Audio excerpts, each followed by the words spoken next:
Welcome back to my channel. दोस्तों, जब भी हम लोग क्रेडिट और डेबिट कार्ड इस्तेमाल करते हैं तो हम लोग देखते हैं कि आपका क्रेडिट और डेबिट कार्ड के ऊपर वीज़ा लिखा रहता है। तो वीज़ा का मतलब क्या होता है? दोस्तों, वीज़ा एक आपका फाइनेंशियल कंपनी है जो आपका यूनाइटेड स्टेट्स में है। इलेक्ट्रॉनिक पेमेंट इंडस्ट्री है जो डोमिनेट किया जाता है 4 कंपनी के द्वारा। एक आपका वीज़ा कार्ड हो गया, दूसरा आपका master card, American express, discover. जब भी आप ऑनलाइन कार्ड पेमेंट करते हो, चाहे आप दुनिया के किसी भी देश में कर रहे हो, तो यही 4 कंपनी के थ्रू वो पेमेंट प्रोसेस होता है। लेकिन वीज़ा कार्ड का बारे में अगर हम बात करते हैं तो वीज़ा कार्ड कभी भी उनका जो डेबिट और क्रेडिट कार्ड है वो आपका इशू नहीं करती है पब्लिक को। वो इशू है जो उनका बैंक को करती है, चाहे क्रेडिट यूनियन को करती है। और बैंक है जो आपका डेबिट और क्रेडिट कार्ड है जो पब्लिक को इशू करती है। और ये बैंक क्या करती है कि आपका होटल इंडस्ट्री है, चाहे आपका ये एयरलाइन इंडस्ट्री है, इनके साथ में उनका टैप रहता है। फिर वो एज ए को ब्रांड मिलके आपका दोनों कंपनी मिलके आपका क्रेडिट कार्ड इस्तेमाल करती है। जैसे कि आपका अमेज़ॉन का क्या होता है कि अगर क्रेडिट कार्ड इस्तेमाल करती क्रेडिट कार्ड उनको इशू करना होता है तो वो आपको ICICI बैंक के साथ टैप कर लेगी। चाहे ICICI बैंक है जो आपका विस्टारा या आपका एयर इंडिया के साथ उनका टैप हो जाएगा।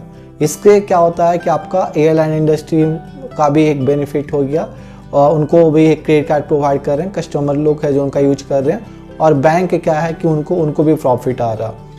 तो वीज़ा का क्या है? वीज़ा कार्ड का इतने फेमस है कि आपका दुनिया के किसी भी देश में अगर आप जाते हो, अगर आपके पास वीज़ा कार्ड है तो आप ऑनलाइन या ऑफलाइन दोनों तरह का आप शॉपिंग कर सकते हो।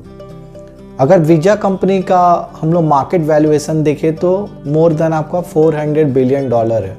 अगर हम लोग इन द ईयर 2020 का बात करते हैं तो वीज़ा जो है आपका $21.8 बिलियन उनका रेवेन्यू जनरेट की थी, और उनका जो आपका नेट पेमेंट था $8.8 ट्रिलियन था।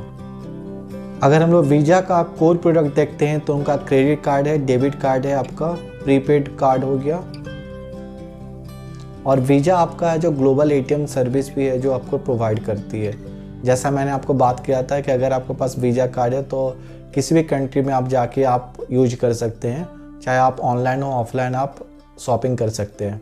वीज़ा कंपनी का मेजॉरिटी ऑफ द जो रेवेन्यू है वो आपका सर्विस फी के द्वारा आता है। सर्विस फी मतलब हुआ कि जब भी वो बैंक को इशू करते हैं आपका क्रेडिट डेबिट कार्ड, तो बैंक है जो उनको है सर्विस फी प्रोवाइड करती है एवरी ईयर। उनका जो आपका सर्विस फी होता है, जब भी आप बैंक है जो क्रेडिट कार्ड का आपको इशू करती है तो उसका कुछ लिमिट होता है। मान लीजिए अगर आपको ICICI बैंक का आप क्रेडिट कार्ड इस्तेमाल करने के लिए आपको इशू कर रही है तो आपको एवरी मंथ 30,000 का आपका कैपेसिटी है, तो उस पर आपका 30,000 का जो आप शॉपिंग कर सकते हैं क्रेडिट कार्ड के द्वारा ICICI बैंक का, उस पर उनका एक सर्विस फी चार्ज करते हैं जो वीज़ा कार्ड। जैसे आपके बैंक है जो आपको क्रेडिट और डेबिट कार्ड इशू कर रहे हैं तो बैंक को है जो सर्विस फी पे करना होता है वीज़ा कंपनी को। अगर हम लोग वीज़ा कंपनी का बात करते हैं तो आपका सितंबर 1958 में वीज़ा कंपनी का इस्टेब्लिश हुआ था। अभी वीज़ा कंपनी का जो हेड क्वार्टर है वो आपका कैलिफोर्निया यूनाइटेड स्टेट्स में है। वीज़ा कंपनी आपका है जो अमेरिका का आपका फाइनेंशियल सर्विस कंपनी है जो इस्टेब्लिश हुआ था सितंबर 1958 में by bank of America. Visa company है जो वन ऑफ द लार्जेस्ट आपका कार्ड पेमेंट कंपनी है पूरे दुनिया भर में। अगर क्रेडिट कार्ड डेबिट कार्ड का हम लोग कंबाइन कर दे तो अगर मार्केट शेयर का बात करते हैं वीज़ा कंपनी का, तो पूरे दुनिया भर में जितना भी हम कार्ड पेमेंट होता है उसका 50% से ज़्यादा वीज़ा कंपनी के थ्रू होता है। मिलते हैं आपसे अगले वीडियो में।